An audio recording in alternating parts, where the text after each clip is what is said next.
Everybody, welcome to Predictable Revenue Live. I'm your host, Colin Stewart, as always, and I'm joined by two of our account execs. I'm looking forward to this. To right below me, you've got Pete Neuenberg, and to the left, we actually have the illustrious Seth Rogen.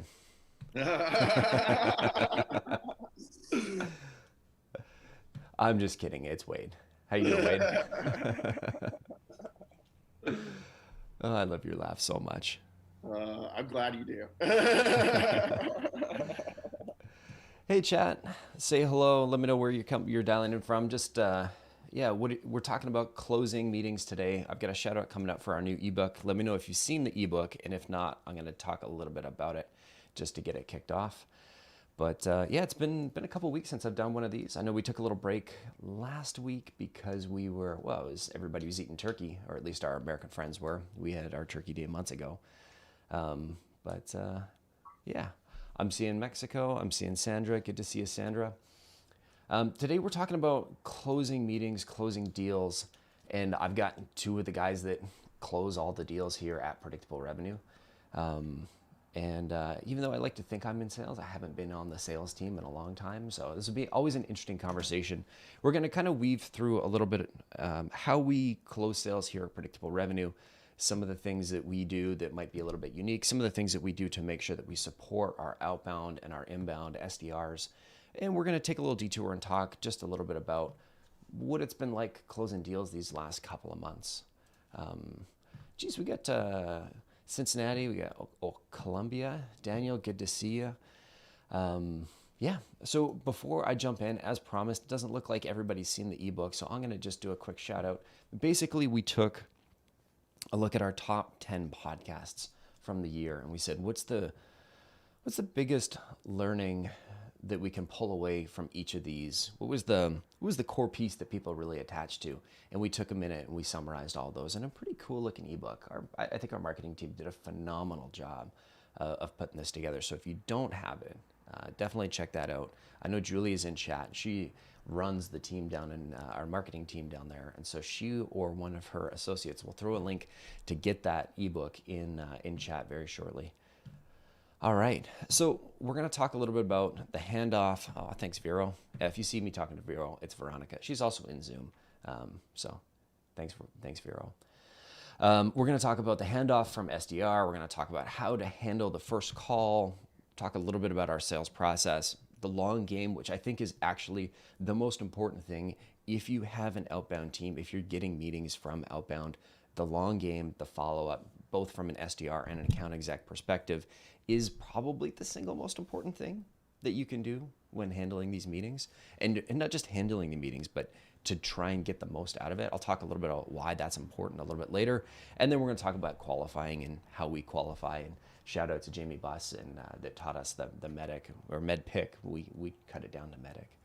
So let's get started at the top of the funnel. Before we jump in, we've been, I know we're not going to spend the podcast or spend the episode or the stream talking about, how COVID has changed things, because I think there's a whole lot there. But I did want to talk just a little bit about how you guys have seen, what's it been like to be an account exec these last 6 months? Because it's probably the most, one of the most crazy times to be an account exec. And I can personally relate, not because I sold through a pandemic, but because I was an account exec I was an account exec selling kitchen cabinetry to high rises in the middle of the 2007, 2008 financial crisis that crippled construction. Audio's a bit low. Daniel, whose audio? Mine or the other, or everybody else's? I can turn mine up, no problem. Yes. Both? All right. Wade, can you talk again? Let's get an audio check. Absolutely. This feels like I'm on the Joe Rogan show, and I'm just looking forward to talking about elk meat soon. There you go. Yeah, if you're not hunting and killing your own meat, you're doing it wrong. I mean, there could be an argument made for that. I just too lazy. There we go. I think I got Wade and Pete's volume up, so it's matching mine now. Hopefully that's better. But let me know in chat if you need me to raise it up. Anyway, as I was saying before, I realized our volume was not correct. Is I was selling in 2007, 2008, and that was bonkers, and and it was bonkers, and because it just went, I was making sales, and then it just fell off, and it fell off for a long enough period. I think I was down and out in like 6 months, not a single sale, not a single thing. The deals that I had pitched or that I had closed already fell through, so I walked away from. I think it was at halfway through the year, I was at $2 million, like quota, not commission. That'd have been amazing. And I walked away from that because none of it was going to close. So I'm curious. I know you've probably felt some parallels, Chat and Pete Wade. So Wade, why don't you talk to me a little bit about what it's been like these last 6 months, 9 months? I can't believe it's been that long. It's been interesting, that's for sure. Pete, did you want to go first or just have me dive in here? Just dive in. All right. I would actually kind of pose a question back to you, Colin. I know when you get in a situation like that and you just lose momentum, that kills confidence so quickly. I think that's the toughest thing. It's more of the mental game. Like, obviously, there's so much that you can handle, so much that you can improve upon, so much you can change or edit within your own pipeline process and your follow-up, which we'll touch on. But when you go from making sales to absolutely no sales and you don't find a way through it or out of it, and you're losing sales that you've already converted, I think that's probably the most impactful thing more than anything else. Just what happens to your mental game and just the perseverance to wake up and keep grinding through it. Continuity and continuously chasing down these leads is so imperative. For us, it was nowhere near as bad as what you've described, or at least from my perspective, but there was a massive dip. Like when COVID hit initially, the world kind of stopped on a dime, but I feel fortunate enough and lucky enough to realize that our services are somewhat essential. The world's not going to stop forever. And I think a lot of our clients, a lot of our prospects, the folks that we talk to are wanting to kind of push forward or move forward, whether or not that's in a different iteration of what they had originally envisioned, or they're modifying their business plans, but it's not as stagnant as, say, 2007, 2008, I would argue. Maybe fair. Yeah. Yeah. You guys were still getting salaries when the pandemic Thank hit. you. I'm happy you love my laugh. That was great. Yeah. That was the only reason the two of you kept your jobs. It was Wade's laugh, for sure.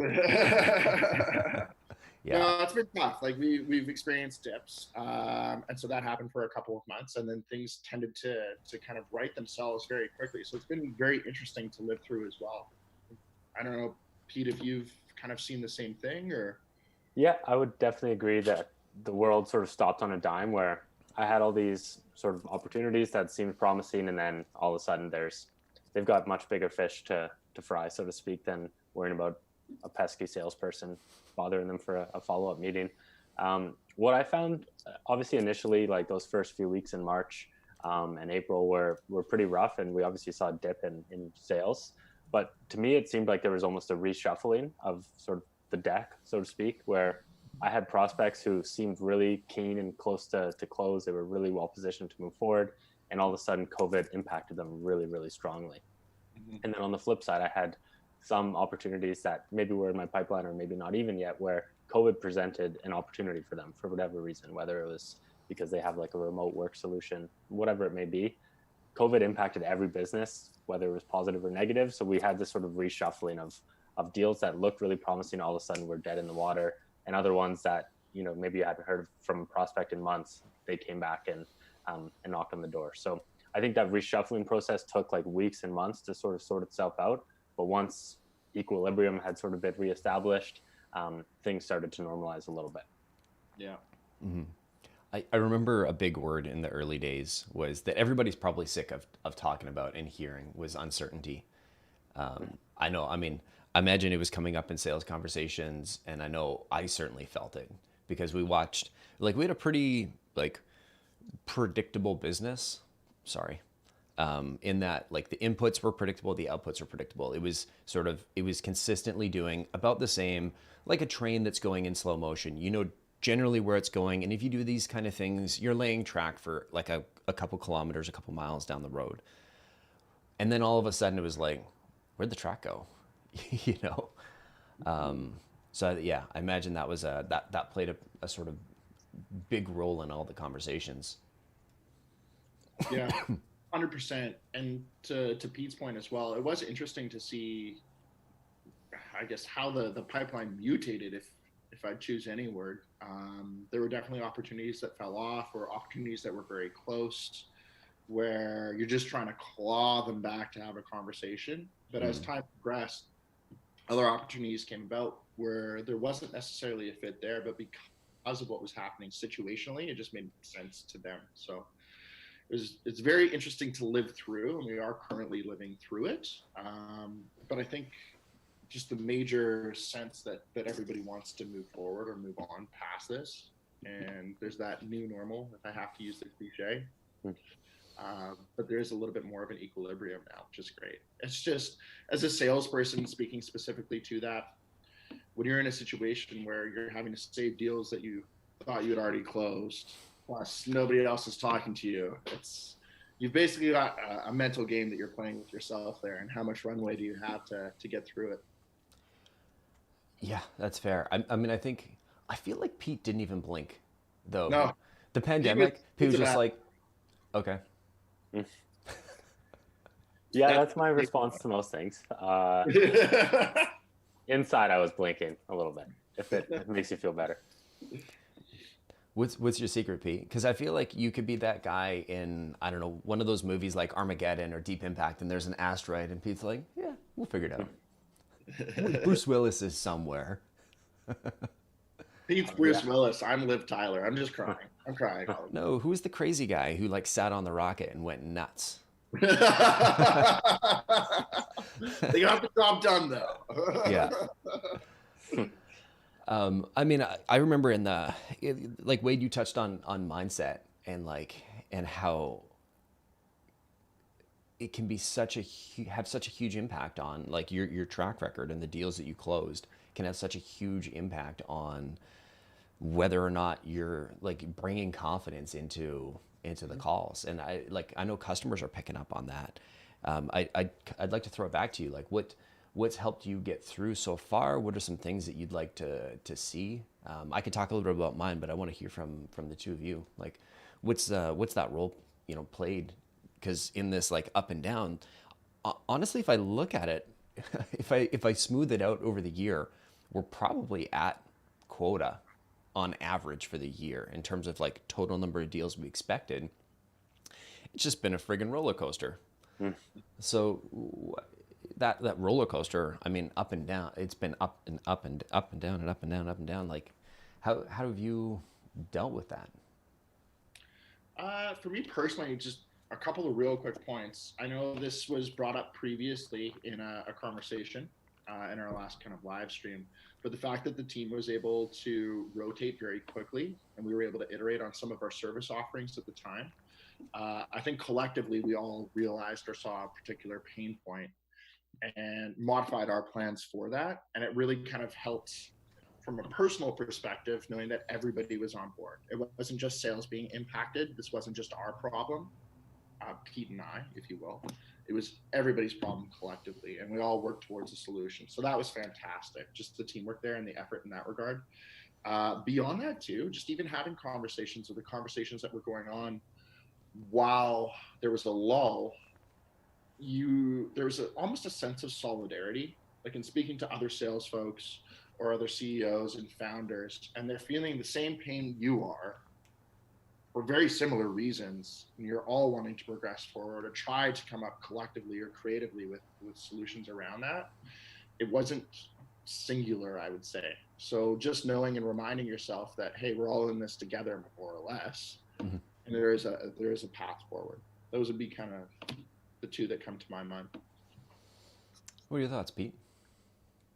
Yeah, I could definitely echo what Wade said. Like the fact that our company pivoted an offering a little bit to make something that was a bit more accessible when there was so much uncertainty in the world made our lives a lot easier, because we were able to adjust like how we approach sales conversations. In terms of just like keeping a level head and all that, it's definitely tough when you recognize that it's going to be challenging to hit quota, and then every opportunity you're kind of gripping the stick a little tighter than you normally would. I think what I like to remind myself is, especially during COVID, like the objections we were hearing from customers were actually legitimate. Like a lot of the times you hear objections and you're like, okay, I'm doing a crappy job because this person's just giving me these kind of, BS objections or whatever. But in COVID, when people gave me objections, I was like, that might be legit. Like you might be for real, that you really don't know what's going to happen next month. So I think just like respecting that, obviously my life as a salesperson was impacted, but every single person I was talking to, again, to Wade's point, was going through something very similar, or in some cases much worse, like depending on the industry they were in or whatever. So I think I didn't really try to change my sales process at all. And I just tried to like remind myself that it's not a reflection of my job as a salesperson that we're potentially closing less deals. It was more of a reflection of the time. So maybe that's like a mechanism to just take myself out of the problem, even though maybe I was a small part of it. But that at least gives me more confidence going into deals. Like it's not just me as a salesperson that's struggling for whatever reason. It's the world that's going through some stuff. I would add too that so we're having a very transparent and open conversation right now with the world, but just stressing the fact that these conversations have happened internally continuously throughout. I feel very fortunate and lucky to have a colleague like Pete, where if you have these machinations or what's going through your mind and trying to reevaluate how you're addressing your pipeline, but just being able to hash this out and talk this out, and just knowing that Pete's on the other end, seeing similar things, or being able to kind of come up with solutions to problems that we had never considered before. It's nice having a colleague there and a resource there that can just back you up and also provide a little bit of sanity. So I know not everybody has that too, depending on your situation, your team, what that looks like, but I've been very fortunate in that regard too. Likewise, Wade. Thanks, man. Oh, you guys are so sweet. You're so sweet. I mean, we're all wearing the same clothes, so pretty tight. Yeah, I mean, I think there's a striking difference for me between the two, because in some ways I'm still in sales, right? Like feel like I'm part of the Rev team, even though I'm not actually in there and closing sales. I still have a quota. I have a quota for sales and I have a quota for costs. So I have two quotas, and if those two quotas are off by too much, the bank account gets too low. It's a version of sales. It's slightly different. And if I think about the first time I went through this, I had no mindset game. I was like, sales are gone. Everything's, we can't, this is a podcast, so I probably shouldn't swear. I don't know if I can or not. Everything's fudged. I'm fudged. This company is fudged. It was a very fudgy experience, and it didn't taste good. I think I was in my early 20s. I had like no mental game whatsoever. It just like, because I wasn't closing anything and my deals were crumpling, I had zero confidence and I couldn't close anything else. Now, at the same time, the industry was also fudged. So nothing, like literally nothing was happening. It wasn't even a case of like, we were in a, like you said, everything kind of shuffled around. In that case, I was locked into an industry that went and wouldn't rebound for another couple of years. So I moved to Australia as a response. I took a job as a bartender and moved to Australia, which I enjoyed, but maybe was or was not the right decision. But I'm happy I did what I did. But if I compare that to today, and I get, obviously it's a totally different situation, my ego, my confidence, my ability was so wrapped up in my quota back in 2007, 2008. If I didn't close a sale the previous month, I was toast. Even though I was already, like, my quota was $1 million a year for the year, and halfway through the year I was at 2 million. So I was double my quota, but I hadn't closed anything in like a month or two, and my confidence just, and I think it was the most dangerous thing that it took me a while to get out of, to get out of the habit. I don't even know it's a habit. It's the mindset of, I am a good salesperson because I closed something last month. And I don't know if I'd recommend it as a sales book, but I read Warren Buffett's book. Well, that was loud. I read Warren Buffett's book last year, 2 years ago. Anyway, he talks about having an internal versus external scorecard. And I had a big time external scorecard. And by putting by having the external scorecard, which was my commission check or my quota, of last month, basically my self-worth was dictated by how I did, which means it was dictated by other people because the company I'm with has an influence, the market has an influence, and then my customers have an influence. And I think the biggest, if I compare that to this year, the biggest thing was that I had an internal scorecard and I was focused on, am I doing the right things? Are we for the things that are within our control, are we doing those right? And if we're doing those right, then things are going to be okay. And if they don't work out okay, then at least we did the best we could, I think given the nature of the role, the job, sales as a whole, it's very difficult to break that myopic view of what's important, what's in front of you with regard to quota, with regard to targets, with regard to what you've sold. To a certain extent, I don't even know if I should say this, but a certain extent, I actually believe all salespeople are in a very, very small, slight way, masochists. Like you just get up and do battle, whether or not it's every month, every quarter, every year. It's so easy to ascertain your self-worth from the scoreboard and what you put up, and everybody can see it, and it has such a powerful impact on your life. Your monetary earning, what you're able to do and achieve, and your desires and your goals. But like to what you've said, Colin, it's so important to have that internal scorecard. And that's something that I've struggled with personally in the past. But having that internal scorecard and realizing entirely separately like what's important to you and what impacts your positivity, and that will have a positive impact on ultimately the scoreboard and the external scorecard as well. Yeah, I think that's a big piece. And one thing that I often think about as well is I'm not exactly sure how to frame this the way you have, Colin, but I think if you're relying on an external scoreboard, you have to account for the fact that your success is also tied to the hard work of so many other people. So what I mean by that is if I close a deal, I'm not the first point of contact for that prospect, for example. They probably heard about the book that Aaron wrote 10 years ago, and then they got, signed up for the newsletter. And then our marketing team wrote some amazing copy that spoke to them and created content. And then they spoke to an SDR. Like there's so many pieces that go into it besides just my tiny window of basically getting them to pay for it. So I think knowing that there's so many other factors that go into a deal closing, and of course, having a good service offering is critical to that as well. So everyone on the service team deserves all the credit in the world for every closed deal we have. I think knowing that has allowed me to if we have a amazing month, I know that it's not just me as a salesperson that's responsible for that. There's a lot of months and years of hard work from other people on my team that have made that happen. So I think, again, sort of extracted myself from responsibility, but also credit that it's not always your fault when you don't close deals. And you're not always the best salesperson in the world because you do close deals. And I think reminding yourself of that in good and bad times helps keep me pretty level, at least.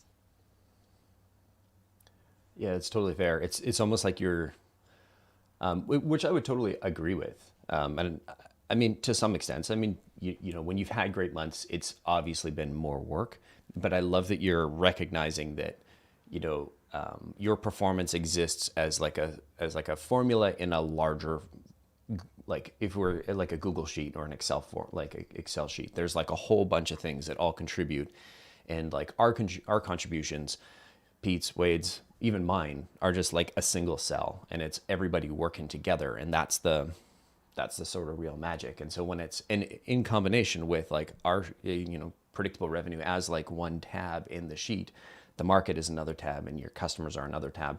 There's so many complex formulas going on that, yeah, it's great to be able to, to take credit where credit is due, but it's also really helpful to recognize that sort of we exist as part of a larger system.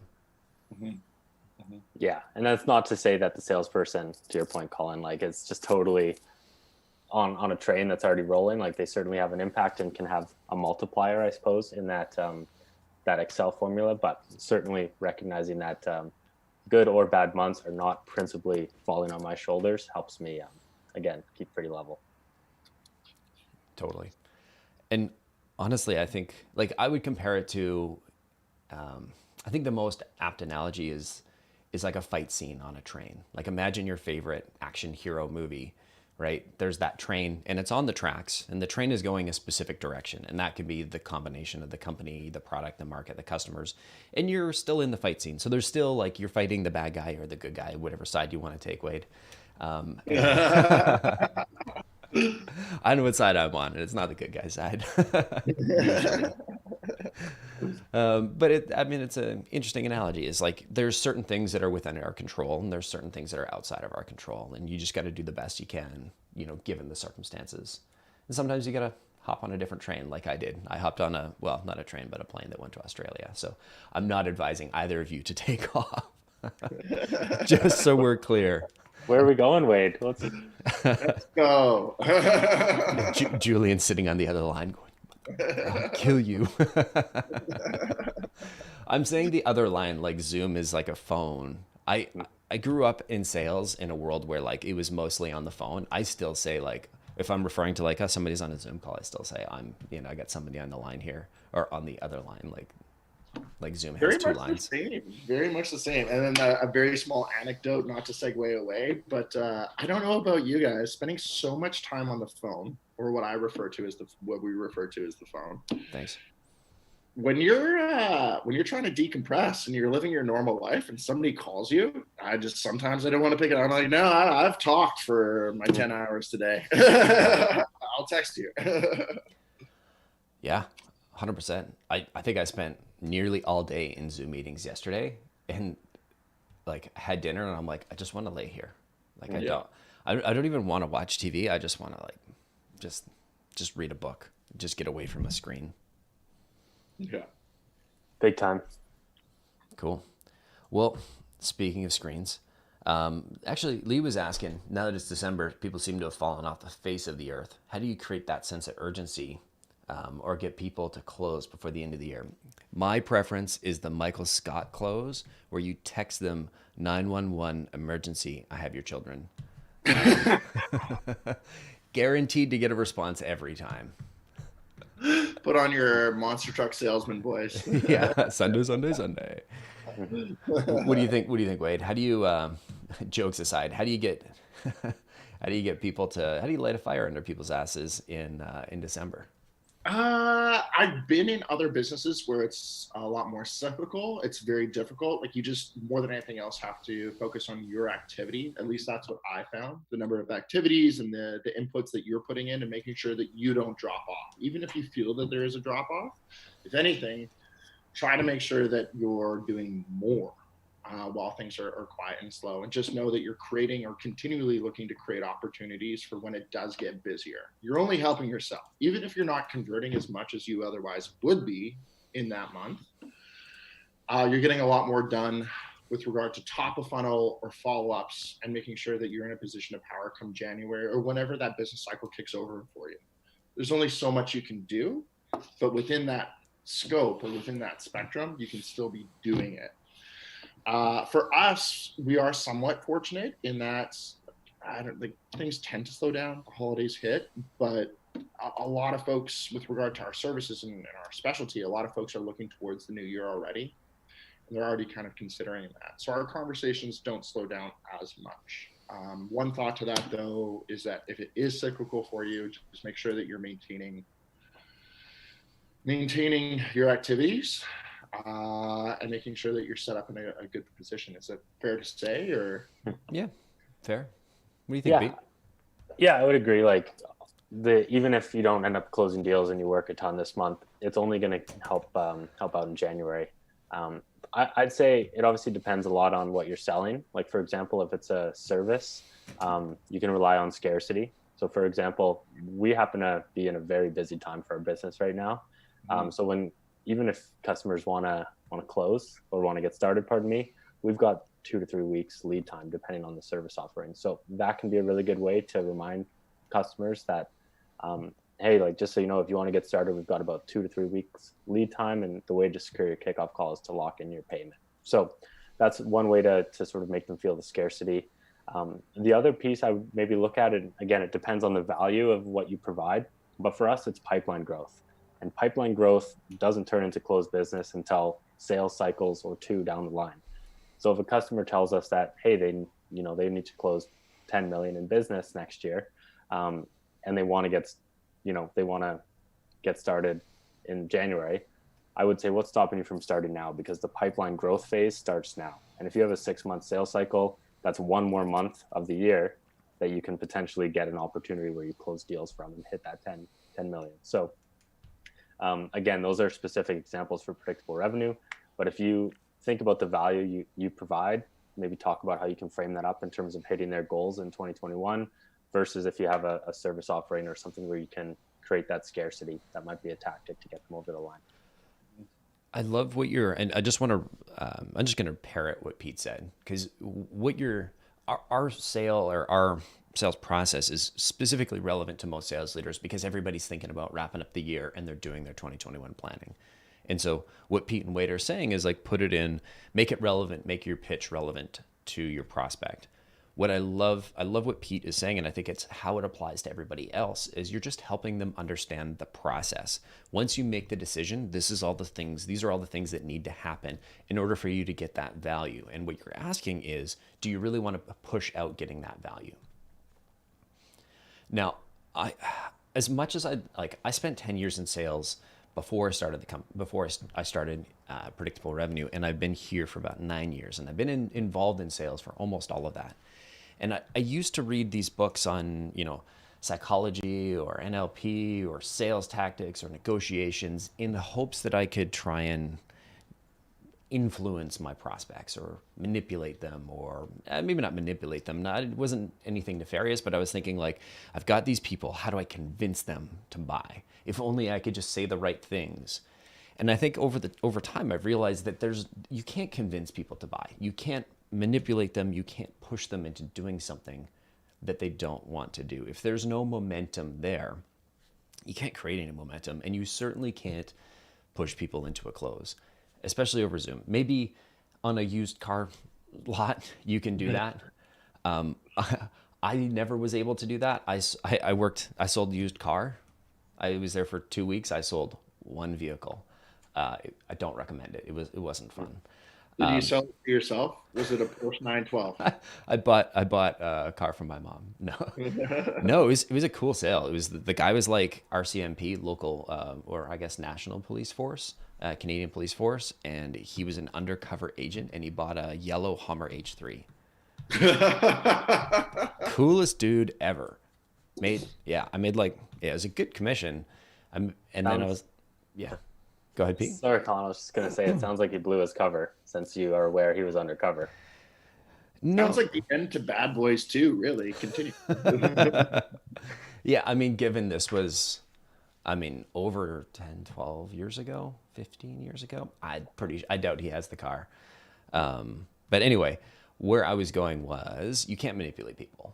And I think the one mistake that you can make that will push off prospects and murder your pipeline is commission breath, is trying to push too hard, is believing that you have more influence over prospects than you really do. Because I can tell you one thing for sure, as somebody who buys software, who buys things for predictable revenue, I hate it when people are trying to, those like end of the month tactics, or they're pushing, or they're like this or that. I love it when salespeople have really great sales hygiene, and they're at the end of the call, they're making an effort to book that next meeting. I love that. I love it when they're tactfully following up, when they're adding value. But when you're just pushing because I know you're trying to hit that quota, or I know you're trying to hit your end of the year, and you're trying these shady things, I really hate that. So I think it's sort of the opposite of what Lee asked. But it's sort of like, it's two sides to the equation. There are things that you can do that will have a positive impact, like explaining the journey and how long things are going to take. And that's just educating your prospect on, this is the reality of, if you want pipeline in Q1, you need to start, 4 months before that, because you can't just flip the switch. And so how does the timing work for you? So that's the sort of positive side. The negative side is, these are the things you can be doing that will just murder your pipeline. We have a very important question that came in chat from a sales rep, from one sales rep who has magnificent hair. How does one AE get such good hair on their head and the other have such good hair on their face? Well, I'll take that as a compliment as I stroke my mustache. Thoughts, Pete? Care to weigh in? Thoughts? I don't know. Must be something in the water at the office at Predictable Revenue. Who knows? That Gastown sludge. Yeah, there you go. That special coffee. So let's get to a bit of the outline here. Talking about the handoff from SDR to AE. I know these have sort of fluctuated through the year, but let's just focus on let's get dialed into, let's say one of our SDRs is booking a meeting for you. What are some things that you're doing to prepare, I guess, ahead of that meeting? Wade, why don't you kick us off? Yeah, everybody's process will be slightly different. I'll adhere to what we do internally, or the communication that I adhere to. But typically, if one of our SDRs were to book a meeting, they're going to have all of their notes collated and prepared in Salesforce, which is the CRM we use. Am I supposed to plug that? Is that okay? Salesforce. I don't think you need to explain that it's a CRM. I think they got it figured out. But making sure that you review all of the notes that are at hand and available. But right from there, kind of critical is just making sure that you inject yourself in that communication with the prospect, and that's visible. So either Sarah or Ben will forward over like an introductory email after booking that call, getting that set up in the calendar, and then making sure that you hop in that thread, that email thread, saying hello, seeing if you can cover any I guess, initial questions or provide any even just slight information ahead of that call to get a further feel for what they're looking for. Yeah. And like, I feel blessed and privileged here. We have such line of sight. Like, we're always on Slack to each other. We're always communicating. I will even give like both Ben and Sarah kudos, but if there's anything weird, wonderful, or creative expected within that call, we'll always have a prior Zoom call between us internally, again, just setting expectations so that the prospect themselves, as soon as you speak to them, has a level of familiarity or comfort, and they can understand that you have a level of familiarity with the challenges that they're looking to discuss. It's pretty linear here. It's pretty straightforward, but I put that down to teamwork and communication. Big time. Yeah. We're really lucky that the SDRs here are so great. Sarah and Ben, they make such good opportunities and such good notes that typically I can get all the information I need from checking out the Salesforce record, and I'll have a good understanding of where that opportunity came from, their role in the organization, the buying process, and then sort of their priorities and pain points and things like that. So usually all I need to do is review the notes, and I'm pretty well set in terms of having an understanding. I usually try to think of like, how can I summarize the purpose of this call in one or two sentences? Like, what's the sort of the pain point and what are they trying to explore as how we could potentially help? I want to have that summary sort of in my back pocket so I can kick off the call with that. Other than that, to Wade's point, we always introduce ourselves to prospects and open the line of communication just to set the tone that, hey, we're here to help. And then maybe the final piece would be trying to look for some sort of way to build rapport, like check their LinkedIn and see where they're maybe from, or a previous place they've worked, anything you could glean from their LinkedIn or something like that, just so you can start off the conversation again and build that sort of trust and relationship right off the bat. Very cool. I love that we've got everything in Salesforce. Like, big plug to Jordan and Julian, who have done a great job of stitching all the different things together. I mean, talk to me about like what it feels like to handle that first call. Because I know in the past, when you're scrambling coming into a call, I take that energy into a call. If I'm trying to, track down the notes with 2 minutes to go, I'm like, oh, I'm freaking out. Then of course your router's gonna have an issue, so you gotta reset it, wait for that red light to beep at you a million times. So what's like? Talk to me about the difference you've seen maybe in like, I don't know, just talk to me about the emotion or the experience of going through one of those calls. Why don't you kick it off, Wade? Yeah. I think with anything else, like, familiarity breeds confidence. Once you become more comfortable, more confident in doing these calls or hosting these calls, that sort of shows up within the call, within your mannerisms, with how you kind of conduct yourself. I would say it's always great, first and foremost, to make sure that you've got 10, 15 minutes prior, assuming you've already done all of your research, just to be able to sit down, get comfortable, get cozy, quell your nerves if you have them. And then just know that whoever's coming into the call, no matter what, there is a reason, there is a purpose. And the way that we filtered through our pipeline or our process, they've already gone through a certain number of checks, a certain number of balances, and they're there to learn something from you, right? You need to change the mind frame from going to battle. At least I do. You're not looking for that close off that call. You're looking to learn as much as you can. You're looking to absorb as much as you can from that prospect. And just having that mentality, I mean, it changes everything. This becomes more of a collaborative discussion. And yeah, that's what I would say going into it. Yeah, I think that's really important. I think like giving yourself the time to prepare is obviously a huge help because if no matter what, if I show up 1 minute before a call, like I'll definitely be hitting the panic button a little bit, like trying to get all the information and figure out who the heck I'm talking to. But I think the experience definitely gives some confidence. Like now I remember like my first month or two in the role, like every conversation was so new and I was getting new objections. I was getting new scenarios. So that's obviously, you almost can't even like prepare for that. So it's a stressor because you don't know what you're going to run into. Whereas nowadays I've had enough of these conversations that I just have that confidence. So some of that comes naturally with time. But I think if you're lacking that, like give yourself the time to prepare. Like maybe it's even a day ahead of the time. You look at the notes. So if you have to clarify anything with the SDR, you can. And then, the piece about mentality weight is so important because, again, when I joined the company as an SDR, I was potentially talking to CEOs at companies that are, do like 50 million in revenue, for example.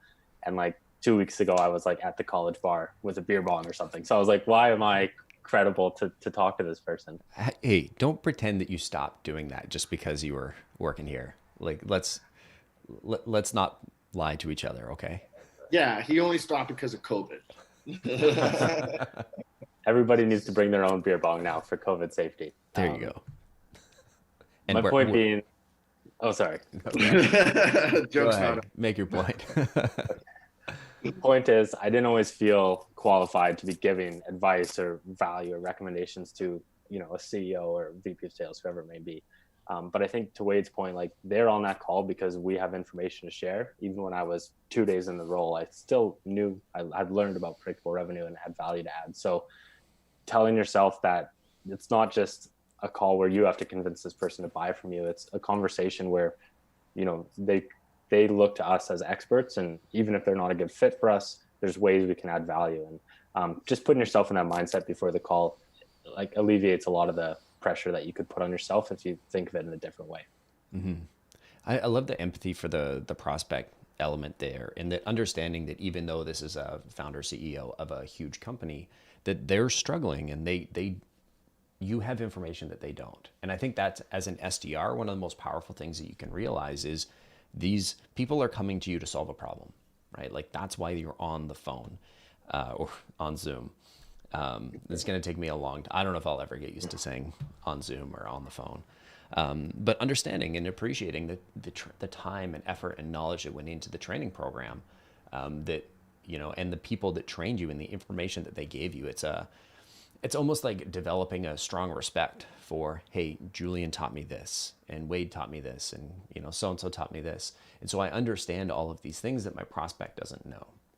Right. And back in the day, there was a massive imbalance of information between prospect and buyer, or prospect and salesperson.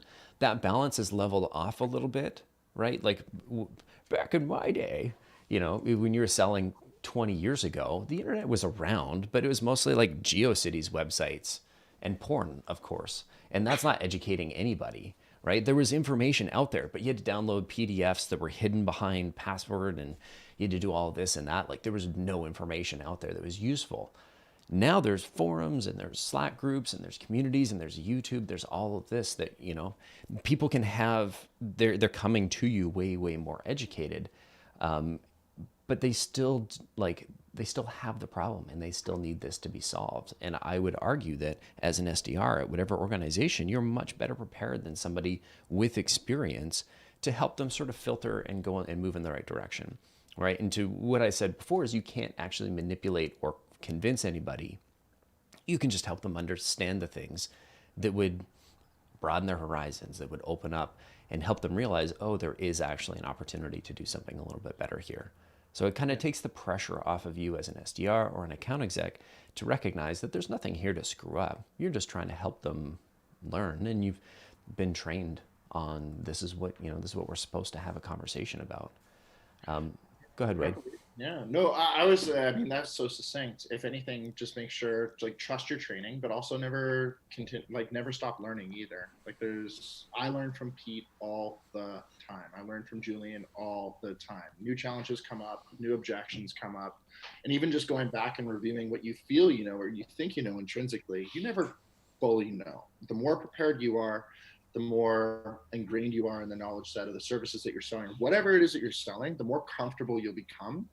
But also recognize that if for any reason, whether or not it's your first call, or maybe there's a very difficult call that you're anticipating and there's a level of discomfort there, just know that everybody feels that. Like, I hate to point to imposter syndrome, but literally everybody has that. And it's very likely that the person you're talking to has that in some capacity too. Yep. I mean, every new VP of sales I've ever talked to had the same. Becoming CEO here, same. Took me a long time to get over that one. I got to say, and we don't have to get all kumbaya and huggy and all that, because we shouldn't hug because of COVID and all that. But I got to say, one of the most impressive things about Wade and watching the two of you work together, I don't know if anybody can tell. Pete's a little bit younger than Wade. Wade had a bit more experience as a closer coming in, and the amount that you've learned, the two of you have learned from each other has been incredible. The number of organizations that I've been in, like sales teams that I've been a part of or seen or talked to, where somebody who thinks they're a more senior AE or somebody who has more experience is not willing to learn, doesn't have an open mind to somebody who's more air quotes junior than them or has less experience.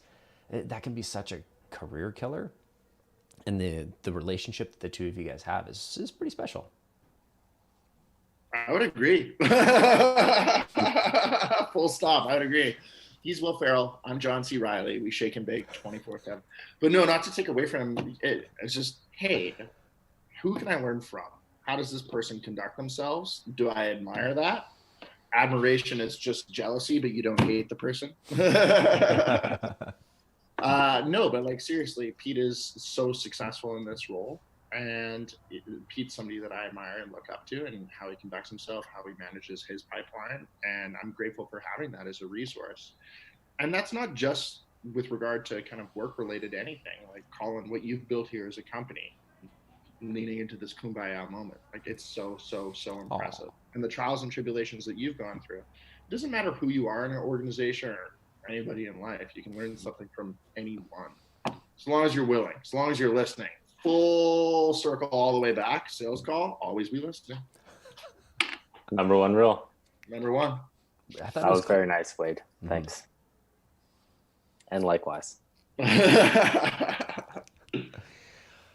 So if we're moving back to our agenda here for a little bit, Sandra said, I want to hug you all. Oh, thanks, Sandra. You can. You really can. I would love that. Yeah. Even if you're wearing a mask, still probably not a good idea right now. If we're talking about, how to handle the first call, and we've kind of brought this mindset lens through the whole conversation. So I'd like to carry that through to the sales process, right? And talk to me about your mindset once you get off that call and how you think about and how you feel about your pipeline. What are some things that are helpful? What are some things that are unhelpful about sort of, the mindset when you're sitting there in Salesforce and you're looking, which is our CRM, Wade, and you're looking at our pipeline. How are you feeling about that? Like, what are some things that are going through your head? What are some helpful things and maybe some unhelpful things? Yeah, that's a good question. I think it is really important to sort of reflect after every call and be like, okay, where do we feel that is?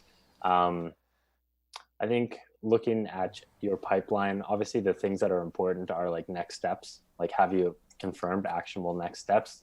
If not, why not? Like, maybe you tried and the customer sort of brushed you off, or the prospect, pardon me. Um, so I think when I look through my pipeline, I try to get a sense of who has actionable next steps. Who do I have insights into the process? Like, I know what their buying process looks like or what their next step is internally. And those ones you can have a pretty good sense, even if you don't feel confident they're going to close. You at least have a good sense of what the next step and sort of process looks like. The ones where I have no insight into sort of what's going on in their head, like I don't know what their next step is, who they're talking to internally, what competitors they're looking at.